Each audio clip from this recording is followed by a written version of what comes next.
Hey everybody, Bumps in the Night here. I'm doing something a little different today. Usually I do reviews on my channel, but it's more so either as a long, drawn out solo review, which I haven't done in a long time, or it's as a group review in the podcast, which we've been doing. So if you like stuff like this, maybe check out the podcast, Goosebumps Podcast Can Be Murder, where we break down the entirety of the original 62 as well as the Give Yourself series. Anyway, today I'm here to review Bumps in the Night. Yes, a book named after me. Actually not named after me. Like when ADRO wrote this, he wasn't thinking of me. He picked a name, something Goosebumps-esque. Realistically, I found it after using this name that it was a series in the 90s, I guess. So I'm not original myself. So Bumps in the Night is a new YA horror series that's written by ADRO, and essentially it is a modern day take on what Goosebumps would be if they were writing it now. I know they're still making Goosebumps, but this is someone's personal interpretation of what they should be. And honestly, I gotta say, I really enjoyed this. So I don't get a lot of time between my two jobs to kind of sit down and burn through stuff. Yes, I'm reading the Goosebumps as we do the podcast, so I can review them. Granted, I've read most of them, so. But this was a nice little refreshing take on some YA horror. When I read this, it reminded me very much of the Shivers series. Now, the Shivers series was a knockoff of Goosebumps. Now, granted, there were a bunch of different ones. Goosebumps may have been the original, but once it kind of caught on, we had stuff like Shivers and Dead Time Stories and American Chillers and what's the other one I'm ready to collect here? Bone Chillers, that stuff. So, something about the same size here. But again, in Shivers, people weren't safe, especially for this one. So, unfortunately, this is a small spoiler if you haven't read this one. In The Awful Apple Orchard, the main character dies. Their siblings and them die. Like, straight up, very last couple pages, oh, and now we're ghosts. So, the reason I say I like this because of that, essentially, is there is a little bit of gore in here, which for a kid's book, I was thoroughly impressed because I was like, wow, that is graphic. So, not enough to like turn your stomach. It's not like we're talking about the playground here, but still very enjoyable. Now, granted, it did take a little bit to get off the ground here. I did find myself, it took me about 3 sittings to read this. I know it's not thick. Like I said, I don't have a lot of time in between my two jobs, but once I finally did get into it, it just kind of picked up and went. I thought the pacing for the plot was really well done. How do you build a mall in such a small amount of time? Well, they solved that problem. If you pay close attention here, too, like I was looking over it between my lunch breaks, and I didn't notice it at first, but you'll see here, inside the windows of the mall, there's it looks like organs. So, the whole concept of this is, and I guess I should warn you, this is going to be a spoiler because I'm going to do an in-depth review of this. Essentially, we have a mall that is built in a matter of days inside a small town called Plainsfield. Now, our main character in this is going to be Samantha Lowe. She goes by Sam. Her family runs a general store in town. So in the book, what she's talking about, she's filming how mundane a small town life can be for her TikTok, which, nice reference to the modern generations, how you get in touch with kids this day and age. And essentially, there's flyers just popping up everywhere. No one knows who's doing this. And mind you, it's a small town in America where everyone knows everyone, which wouldn't know how to live in one of those. But small town in America, posters are popping up. The mall's coming. Get ready. 200, 300 shops. It's going to be crazy. And everyone's kind of like, oh shit, well, we're each other's lifeblood. We can't have a mall like this here. It'll kill us. So, essentially, the town protests and fights, and then you got this creepy lady on the front here. I think her name was Morgan or Morrigan. The way it was spelled was weird, but essentially, she is the head executive of this corporation that is building the mall. And the corporation that's coming to town to build this mall is under the abbreviation of Share Offering Umbra Unlimited, and each one's capitalized so you can catch where it says SOUL. The whole idea is the company's acronym is SOUL. And actually, when they talk about the company's logo, it almost sounds like the Resident Evil logo in here. So anyway, Soul is coming to town and building this mall, and this is the head representative of it who's pushing it. Essentially, we have the town kind of having an upstart where they have this little riot, where they go to town hall and they bitch out the elected officials saying, no, we're not going to accept this. This isn't how this is going to work. And then she shows up and pretty much says, too bad, we bought the property the mall's going up on, deal with it. Town kind of gets feisty, a couple days go by, everyone's getting real hyped, and every day it's just like, you name a sign, signs that shouldn't be there, they're on street poles in people's yards, they're up on the church's message board, they're up at school, they're putting pamphlets on lockers, they're just going crazy with the marketing. So anyway, we kind of get introduced to the main character's best friend, Lizzie. They wouldn't usually be friends, the typical kind of people they are, but because it's a small town life, that's just kind of how they ended up meshing together. Big plot turning point here would be when they have their next meeting at the town hall, and instead of like their elected officials showing up to deal with this, Morgan shows up here. Morgan shows up and essentially tells people, "Mall's happening. I don't really care what you have to say. I'm going to give you a little bit of time to speak, but if you start acting like animals, then no." So as people kind of try to like voice their opinions, she's really stern and cold and shuts them down. And then one guy gets pissed off, and he essentially wants to charge the stage. He wants to throw hands with her, and her bodyguards snatch him up and drag him into like the back of town hall, and just it claims in the book no one ever saw him again. And then some guy who owns the flower shop chucked a rock, and once again he was snatched up by the bodyguards and pulled back. And after the town lost two people, they were like, "Whoa, oh, okay, just take it easy." Whoa, just take it easy, man. So from there, the mall springs up. In 3 days, the mall goes up because, they have some special building process over at Share offering Umbra Unlimited. So while the mall's going up, Lizzie and Sam end up going to explore it. They actually were going to, like, reminisce about where they used to play because that's where the mall's being put up in these old meadows. And they come across this blackout wall that just kind of, like, shuts out the sun. And they finally find a small hole in the wall, start peering through it after they break it open. Lizzie doesn't see much besides the mall, but when Sam looks through the hole, because, main character, essentially she feels this strange magnetic pull on her, and essentially she sees a truck pumping what looks to be blood into the mall, which she's just like, wait a minute! As they're, like, building the last of the mall and putting up, like, the top of it, she can see where they're putting a brick that looks like this brainy tissue, which essentially, I'm guessing, is like this. But she sees this, like, pulsating, like, so it looks like the mall has flesh, isn't alive. So I'm like, okay, definitely got me hooked now. I'm interested. So before Sam can think to record it, essentially they're caught and chased off. So now we're back at school. There's more pamphlets on their lockers, and from there they all have candy on them, and everyone gets a sucker. And Sam looks at it and she's like, nah. And it's convenient for the plot that Sam, like, swore off of hard candy because she had cavities the year before and was just like, yeah, no, that was a nightmare. So she gives her lollipop to her friend Lizzie, and in class everyone's sucking on the suckers, and all of a sudden it, like, takes a hold of them. Like, there's something in it. I was like, wow, this is definitely, like, cracking the lollipop. But essentially there's something in it that makes them just kind of turn into a daze. Like, they're just like zombies almost, and they're all drooling and shit, and Sam's like the only one, and she's like, so once they eat normal food, they go back to normal. That was kind of weird. Nobody seems to remember having this, like, drunken haze from the lollipops. Well, same day, Sam goes home, and she comes across a bunch of people in her parents' general store that were rallying together originally to fight off the mall, and they're all just standing there with a chocolate bar that was given to them by the mall. And they all were like, well, free food at least, and they all go to eat it except Sam's parents. Sam's dad is, like, the only guy in this entire book who was just like, fuck the mall. He does not agree with the mall. And, yeah, so everyone eats the candy and goes in the same kind of, like, drunken haze that essentially the kids did at school. Sam sees the comparison, but she can't tell her dad because he already hates the mall. He's already like, you can't ever go there. I swear, you'll step foot in that mall, never. But she's still going to go. So after Sam's dad kind of shuts down and kicks everyone out, realizing that this truly is a losing battle, we jump straight to the opening of the mall. Sam and Lizzie go and see a bunch of people online. They're doing this big promotion. First 100 people inside the mall get a free pretzel. Sam and Lizzie are the last two to get coupons for the pretzels, and Sam's just like, nah, I'm good, and gives it to Lizzie.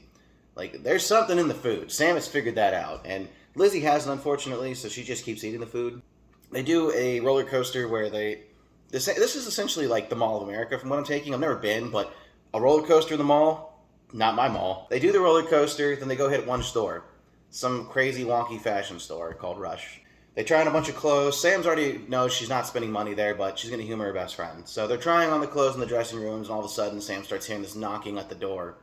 It's getting louder and louder, and just the words, help me, help me, help me, are being repeated.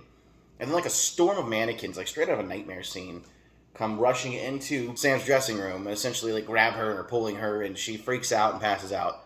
When she wakes up, they're all gone. And it's just Lizzie and the creepy store attendant who happened to find her after she screamed. After that, Lizzie buys a couple clothes, and they split and get out of the mall. Sam goes home. Her dad knows she was at the mall. They haven't had a customer since the mall opened, and essentially it's just downhill from there. So after Sam's dad essentially blows up on her, she goes to her room and she, cries herself to sleep. Then she wakes up hours later. It's dark. She's like feeling around. She can't find her phone. Empties her pockets, looks all around. It's not on the bed. Then she's like, oh shit, I dropped it at the mall. So now she's got to go get the phone. So she goes and recruits Lizzie, which Lizzie wasn't really feeling it at first, but besties gonna be besties, and Lizzie decides to accompany her as Sam goes back to the mall to collect her phone. And this is where we're kind of at the peak of the climax here, and it's just gonna be a straight downhill finish from here. So we get to the mall. The doors start opening and closing rapidly, and it's like, oh, okay, that's not normal. And both the girls notice it's not normal, but they enter the mall anyway. Every store is closed except the one they went into. Red flag. Lizzie calls Sam's phone, and Sam's phone rings behind the counter, which means they did have it there. Sam goes to get it, and as she gets it, they hear this clunking of high heels, and it's this lady right here, Morgan. Now, she has shown up, and she's giving them shit about, oh, look, you're doing some late-night shopping. This is where we get the big reveal, where, Sam's like, this place isn't right, something's not normal about this place, and Morgan essentially tells her, yeah, no, this place is alive. And Sam's like, what? And Lizzie's freaked out too. The mannequins come to life, and they kind of hold the girls in place so they can't get away. Then Morgan essentially explains how the mall works. The mall is a living entity that has been around as long as time, which kind of reminded me of Pennywise. I don't know if that's what ADR was going for here, but the mall gave off Pennywise vibes as a building. That's what I took it as. Anyway, this is where it gets really crazy. So, after revealing that the mall is alive and that it feeds on the souls of the weak, Morgan explains that Sam is different, and the mall can tell because it can't get its hooks into her, and she's special. So Morgan offers her a job. You can work for Share Offering Umbra Unlimited as our head videographer because she knows Sam's into making films. Sam was like, I don't think so. It's a no for me, dog. So after Sam denies her, Morgan decides to essentially show her what happens to those who are weaker. Then she takes her nail, slices her forehead. It opens up, a third eye is revealed, which I was like, okay, that's kind of crazy. And then it blasts Lizzie with a green beam. And then it's this super graphic scene where essentially her mouth just widens and rips open Smile. I don't know if you guys seen that, but her mouth becomes a gargantuan portal essentially, and she just starts sprinkling blood like a sprinkler just out of her mouth. She's just projectile vomiting blood essentially against her will, and all the blood from her body is pretty much drained onto the floor, where then the mall opens up on the floor and a giant tongue comes out and laps up the blood. And then after that, there's this really graphic scene. She is forcibly transformed into a mannequin. Her hair falls out, her eyes get sucked into her head. It's like, holy shit. Goosebumps could never. It almost made me kind of sad for her because you didn't want that, it's and you weren't expecting it, so it's holy shit. After that, Sam knows that this is do or die, so she splits. She takes a quick picture of Morgan with her phone, flash blinds her, and then bails. The mall starts essentially trying to stop her from escaping. The fountain turns to blood and starts erupting, covering her, tripping her up.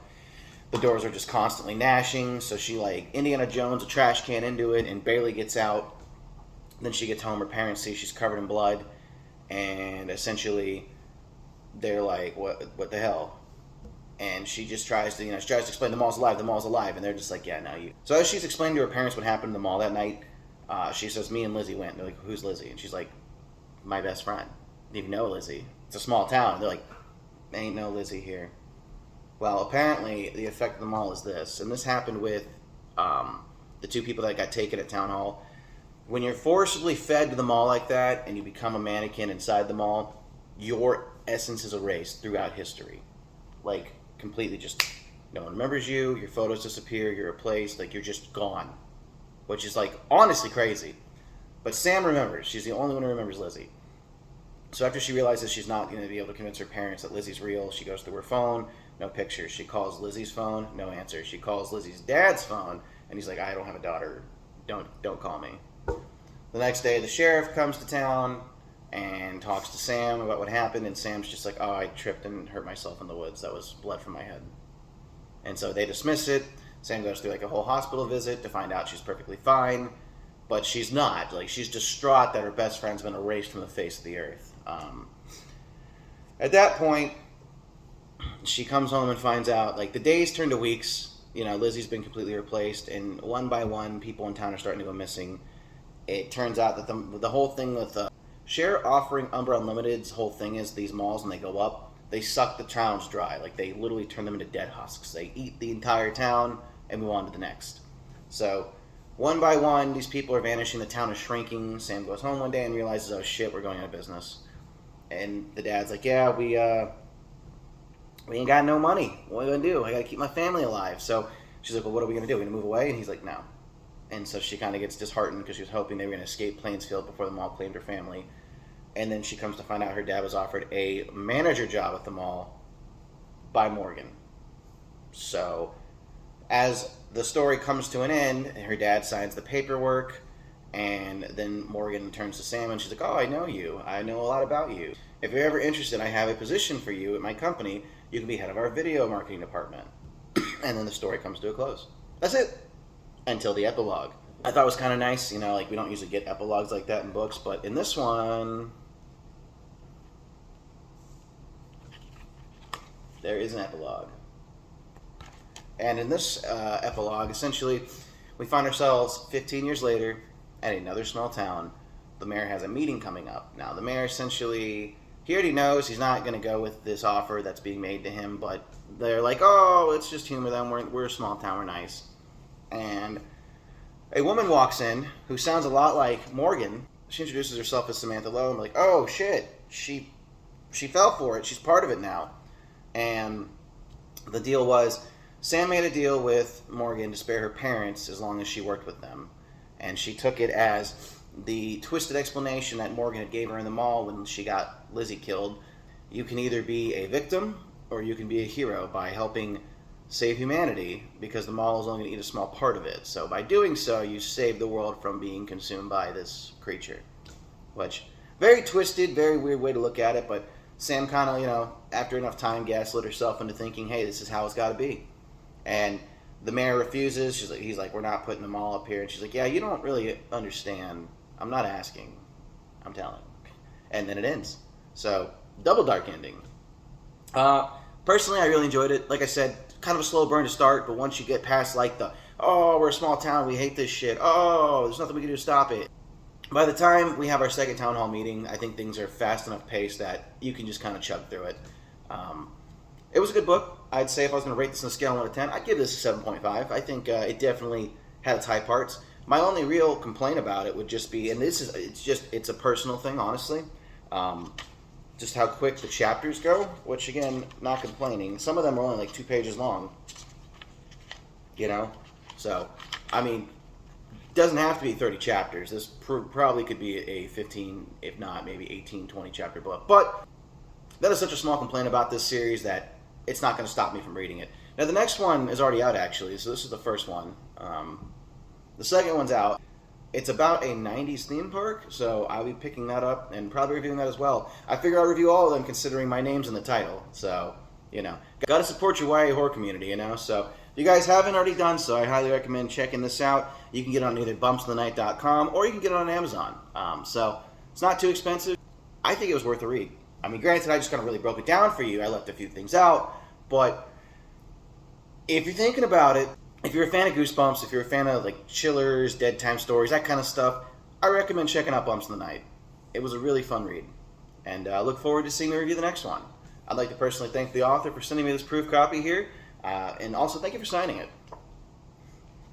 So, yeah, guys, that was my review. Like I said, definitely check them out. I will plug the link down in the description below.